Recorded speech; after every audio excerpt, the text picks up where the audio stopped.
This is Plant-Based Briefing, Treating Reflux in Babies with Diet by Dr. Michael Greger at nutritionfacts.org. And I'm your host, Marian Erickson, and this is the podcast where I narrate articles on a variety of plant-based and vegan topics with permission in about 10 minutes or less every weekday. Today's article is a great one that I just stumbled across. I wasn't looking for this topic in particular, but man, do I wish I had known this back when I had my babies. They spit up and threw up all the time. I walked everywhere with a cloth diaper on my shoulder because they were constantly throwing up. And I read this and just went, oh my goodness. It's from Dr. Michael Greger at nutritionfacts.org. He's a physician, a best-selling author, speaker on nutrition, food safety, and public health issues. And he founded nutritionfacts.org, which is a non-commercial, science-based public service providing free updates on the latest in nutrition research via bite-sized videos and blogs. One of my favorite things about this site is that it is truly just a public service. It's not commercial. There are no affiliate links, no sponsors, no ads, nothing to sway what he's presenting, which is just the facts about all the science out there on various nutrition topics.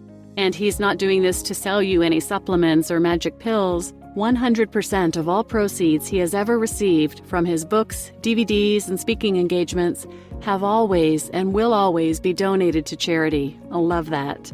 Anyway, now let's get to today's plant-based briefing.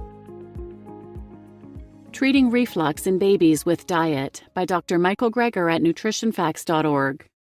There has been a long-standing problem among zookeepers of the gorilla, Latin name gorilla. The problem is that they were throwing up all the time. We've never seen wild gorillas barfing, but it had unfortunately been accepted as routine by many zoos. What were they feeding them? Well, they're big, strong animals, so they made sure to feed them lots of protein, cottage cheese, meat, eggs, milk, until a zoo in Germany got this radical idea to try giving them their natural diet.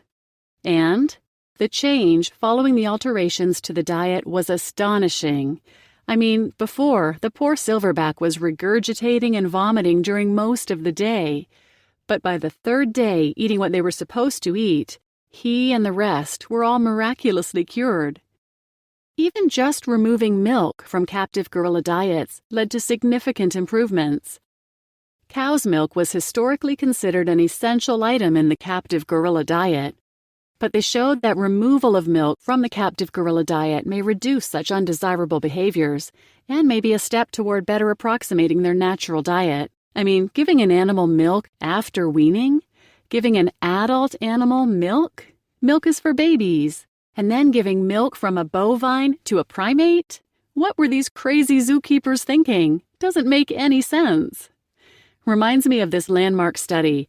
81 children presenting with reflux, gastroesophageal reflux disease, so they were given drugs, and 2/3 got better, but 27 kids still did not.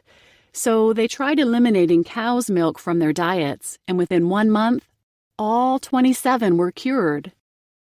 Symptoms of acid regurgitation, heartburn, or both occur at least once a week in 10 to 20% of adults in the Western world, and in about up to 25% of all infants. Now, it's normal for babies to spit up occasionally. That's not what we're talking about. It can actually get quite serious. Up to a quarter of infants present with regurgitation severe enough for parents to seek medical help, and it may just be that they're sensitive to cow's milk. The symptoms of cow's milk protein allergy overlap or may coexist or complicate Gerd or reflux. Even if there's no formal dairy allergy per se, there appears to be some kind of cow's milk hypersensitivity among many infants and children with severe reflux. There are all sorts of invasive tests you can do, like stick pH probes down the poor baby's throat. But probably the most practical test in routine pediatric practice is just a trial of a cow's milk protein elimination diet for 2 to 4 weeks in infants with reflux. The gold standard is what's called an elimination and re-challenge protocol, where you see full resolution of symptoms via a strict elimination, followed by recurrence of the symptoms on reintroduction of cow's milk protein. And when you do that, take 200 or so infants diagnosed with reflux and then not only put them on a cow's milk-free diet, but then do the challenge tests. 85 of the 204 infants with reflux were actually suffering from a cow's milk allergy, or at least hypersensitivity or something. What we think is happening is that our immune system attacks the bovine proteins as understandably foreign, triggering an inflammatory response which irritates the nerves lining your digestive tract, and that results in abnormalities in the rhythmic contractions of the stomach, triggering the regurgitation. And we're not just talking about formula-fed infants. Cow's milk protein allergy can occur in exclusively breastfed infants, as intact cow's milk proteins can be secreted in breast milk. If the mom drinks milk or eats eggs, it can get into her baby. So breastfed infants with regurgitation and vomiting may therefore benefit from a trial of withdrawal of cow's milk and eggs from the maternal diet. And indeed, that is now the consensus recommendation of both the North American and European Society for Pediatric Gastroenterology, Hepatology, and Nutrition. Anytime you see reflux, let's first try a therapeutic trial of either a cow's milk protein-free formula or, for infants who are breastfed, a maternal strict cow's milk protein elimination diet. And so then we can potentially treat the cause without using unnecessary medications, and certainly before you start considering performing any anti-reflux surgery on the poor kid. You just listened to Treating Reflux in Babies with Diet by Dr. Michael Greger at nutritionfacts.org. And I'm your host, Marian Erickson. And wow, do I wish I had this information when I had my babies.